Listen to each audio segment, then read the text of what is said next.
Welcome, ladies and gentlemen, to Tea and Coffee at the Consulate, brought to you courtesy of the Kenya Consulate in LA, in Los Angeles, California. We're happy that you could join us. Guys everywhere around the world, in California, on the West Coast, and also on the East Coast, we welcome you. Remember that the Kenya Consulate in LA targets, basically, it's been set up to handle and to take care of the 13 states that are on the West Coast of America. And we serve you with diligence. We have a staff base here with various people, and it's a live office. People are actually working, and in case you see them walking around, you can be sure that they're handling your case. What do we want? What we want at the end of the day is to be able to have, number one, an engaged, an enhanced engagement to the diaspora. Number two, to be able to take up your questions and your issues immediately, so that we are able to serve you and make sure that everything that you would want done is done, and it's done on time. I'd like to introduce my two colleagues who will be helping take up the questions and issues today. To my right is Mr. Kemboi.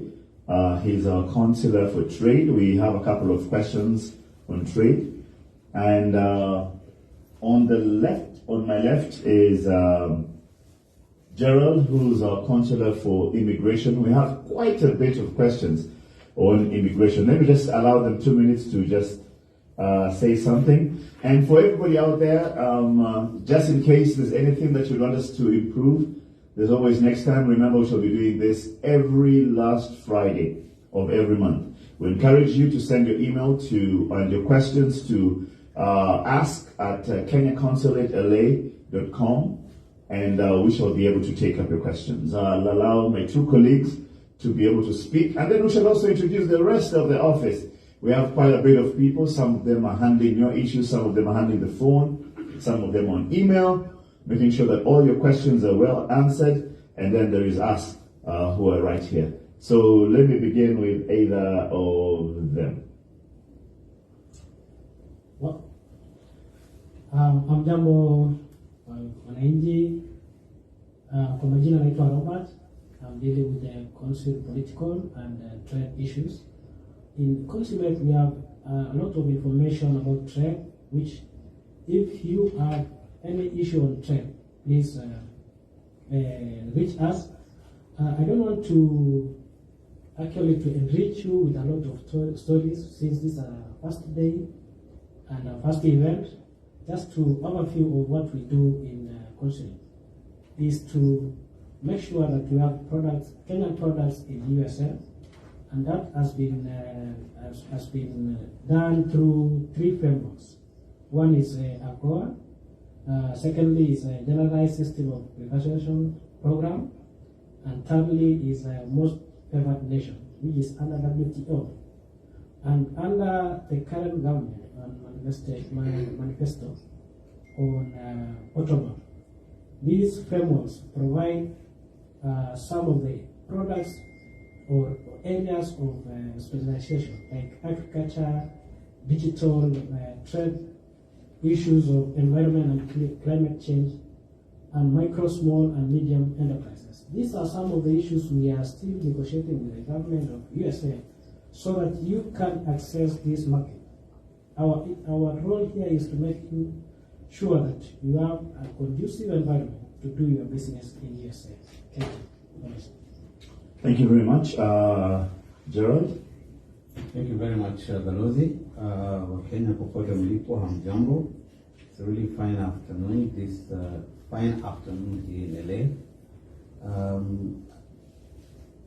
We are principally guided by our constitution, the attendant acts of parliament, and the regulations that operationalize the acts that guide us on what to do or how to discharge our duties.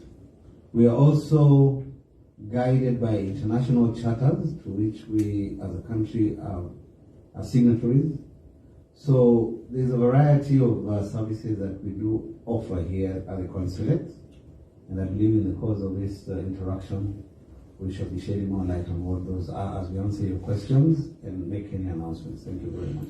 Maybe let's just begin straight away by asking a couple of questions. We asked all of you to send us questions at kenyaconsulate.la.com. We asked you to send in your questions so that we are able to help with answering them. And I think many of them are actually consul issues. Many of you asking about visas, about passports, about IDs, about everything. So number one, let me just assure you that in case you want any document that is a passport, an ID, a birth certificate, the Kenya government has tasked the responsibility of providing this service to all of you. And we'll be more than happy to assist you. But let's just go to Bwana Gerald. Do I require a visa to enter Kenya? Can the visa be issued on arrival? And with that, also give us the idea, how long does it take for me to get a visa? Well, the issuance of a visa can be as instantaneous, depending on the success of your application. That means if the payment is done and there are no corrections to be made, it's online. Currently, in the Americas, we have 4 officers that are tasked with issuing visas, but there is a whole team of immigration officers back home who do the same. You do need a visa unless you are from a country, and there are very few, there are only 3 countries, I believe, that are exempt from, we have what we call the Visa Abolition Treaty. But basically, anybody traveling on a non-Kenyan travel document or passport must have a visa, and that includes diplomats. It's only that the categories do vary, and depending on the nature of the visit to the country. Thank you very much. This is a question from Melody, and I think this is to Bwana Kimboi. I think you touched on it. She says, thank you for this good initiative. I don't want to get into many questions right now, but maybe highlight the benefits that the consulate has for us. Kenyans are asking, what is the use of the consulate for them? And while you prepare for that, I think I'll also send this to Bwana, and someone also asked, I wanted to find out if there are any part-time job opportunities, like assistance in any administrative work that we can help with remotely. Please let me know in mind. I'll take that up. Currently, we do not have any opportunities available for you, but this is part of the program and the plans that we have, especially for Kenyan students who are here in the United States on the West Coast.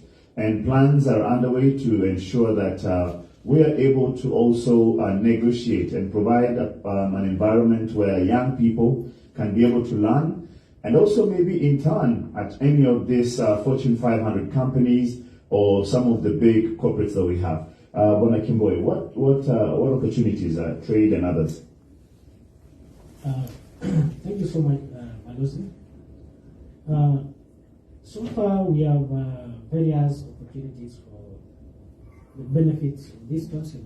Offers services like consular, access to information in terms of commerce, negotiate for tariffs and standardization of products. So far, of recent past, we had tea and coffee being exported to this country.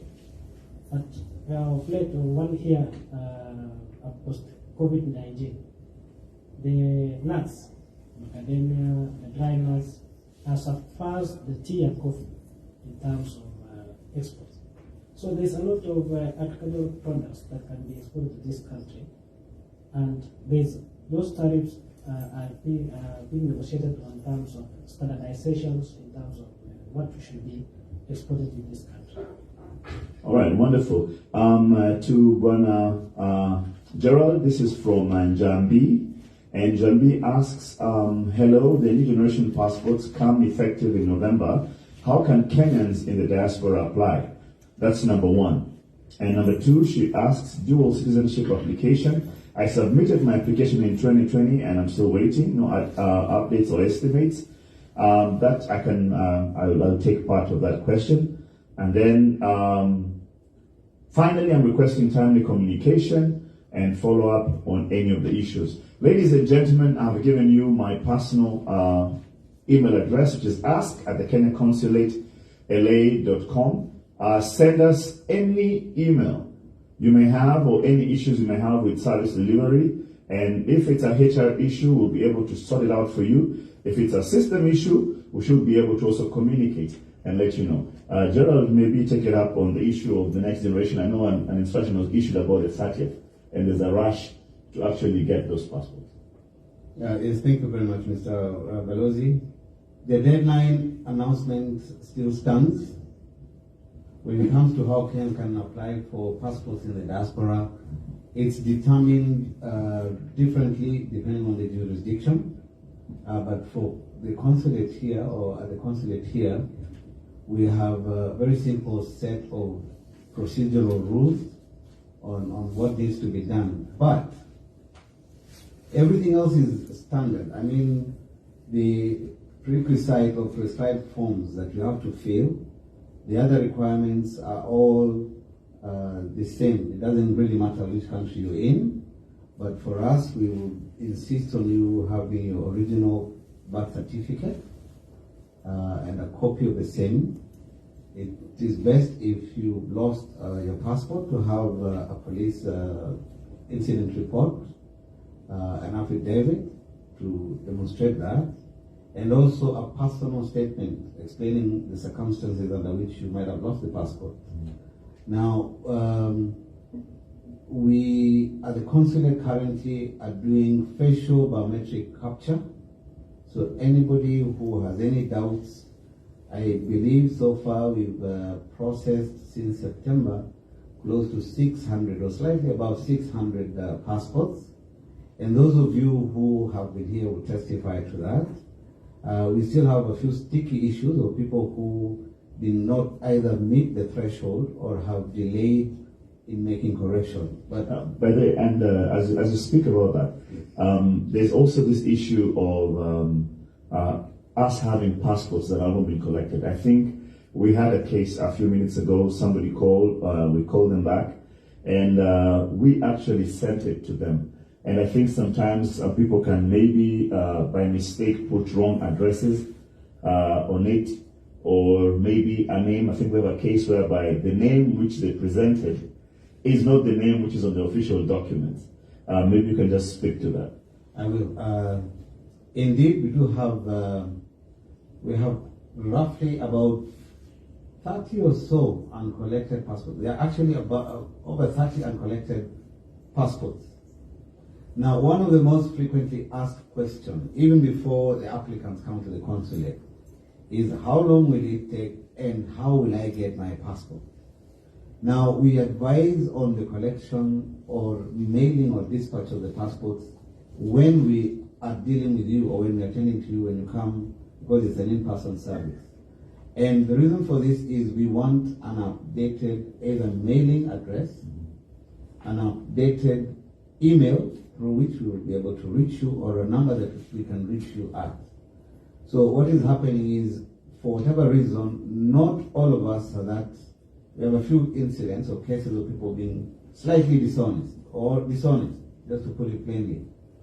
I don't know what they have to hide or what fears they have, but they give us on occasions misleading email addresses or contacts that we are problematic in getting in touch with them. But the majority of applicants that we've had, I would say, it's been trouble-free.